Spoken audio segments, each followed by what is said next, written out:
With every update of Boxcutter, we're aiming to improve repeat and the connection with repeat and the various systems of Boxcutter.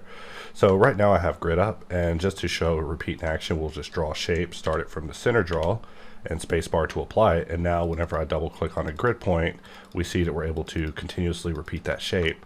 However, new to this version, you'll now be able to draw a shape, and if you turn it into a join, just like you're seeing me do there by pressing J, we can now switch our mode over to join, and then whenever we control double click, we're able to now repeat join operations. So this was something that we're previously unable to do in Boxcutter, but now we're able to do, where repeat now supports join, which is just a small oversight, but I'm happy to see that it's finally been rectified.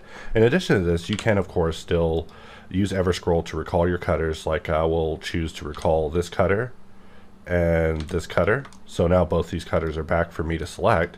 I can actually press Shift V, bring up the Boxcutter transform gizmo, and if we hold Shift and drag it, we see that we're able to repeat this operation to wherever we want while still keeping it live. And we're also able to Shift drag this and repeat that operation. So it still is able to support both join and cut when it comes to the transform gizmo, and I felt that there should be no exception with it when it comes to our repeat system as well.